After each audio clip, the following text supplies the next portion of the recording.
So now that I've got this larger compressor coming, it's like I think if you've seen the video, you would have heard me mention it's supposedly 75 CFM. So once it's up and running, I'll test it out and see if I can get some sort of measurement off it to see whether we're in that sort of ballpark or not. But I was thinking ahead, once it is up and running, and I do have a really good air supply, I do want to start upgrading all my guns. A model that'll flow a whole lot better, work a whole lot quicker, and just make the most out of that compressor. So these are the ones that you buy online. You would have seen them in a few of my other videos. It's got a 10mm nozzle there. So I managed to track down a 10mm nozzle from some of the larger sandblasters. I think it's the SBC 770 or 750 or something like that. So out of that style of gun, which is better than the other pink tips. They only go up to a 7mm, and they're a whole lot cheaper than those. I think these are around $15, whereas those ones are about $30. They do float up. You get these cheaper, you get those cheaper, depending on where it is, exchange rates, that sort of thing. But as you can see, the inlets on these guns are 13mm, half inch, and I wanted to go to 3/4 or 20mm. So I built this gun here. It's pretty much just a scaled up version of the DIY gun that you'll see in some of my videos. I already had some of the fittings lying around, these ones there. I picked this one up this morning, so I paid more than I'd like to. I think it was about $20, $27 or something. If you get them online, you get them a heap cheaper, but I was in a rush. But I'll put it together. It looks like it's going to flow a heap better. Very, very similar to the last ones I built, except for this one, the nozzle actually fits inside like that, and then this fits on over top like that. So nice and compact. It'll fit much bigger hoses on it, flow a whole lot better.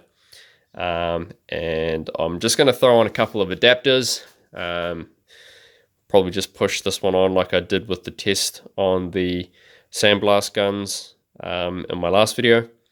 But I'll just put something together so I can test it out, see how it goes. But I'd say it should flow really, really well. It's probably way too big for this cabinet, but I guess we'll see how that goes.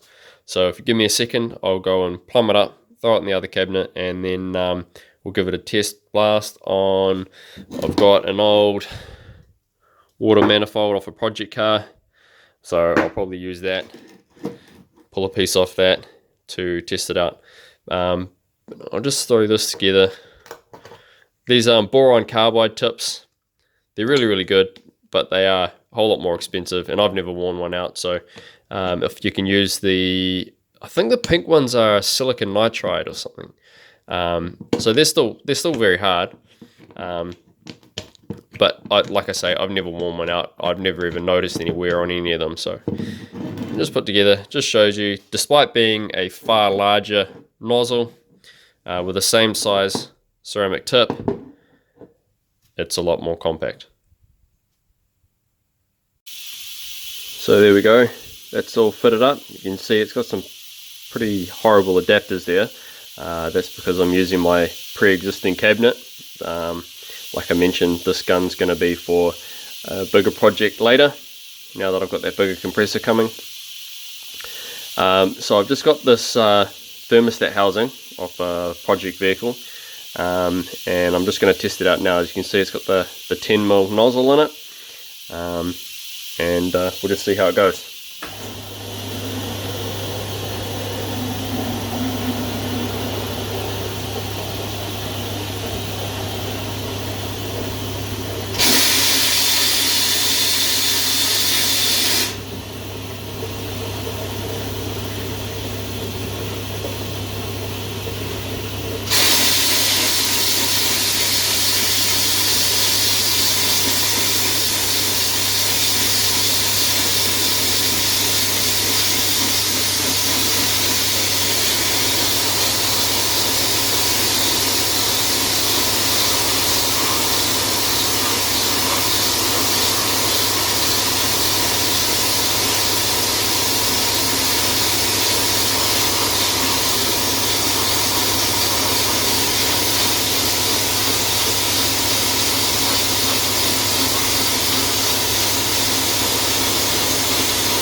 So the pressure's getting pretty low on that compressor.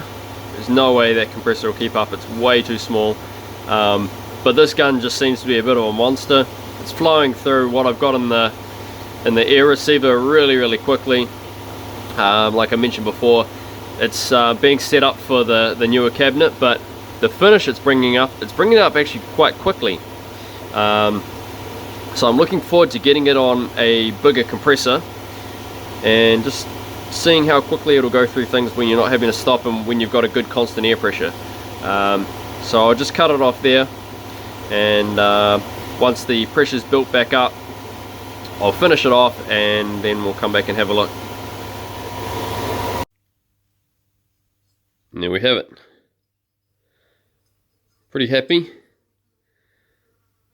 Goes through really quickly, and that's still adapted to a cabinet with all the smaller feeds on it. So I think once that large compressor's running, and once I'll probably run, like I mentioned before, 3/4 lines to it. So the big compressor, 3/4 lines, and a bigger air control valve and everything. I think that nozzle will work really well. So I'm pretty happy with that.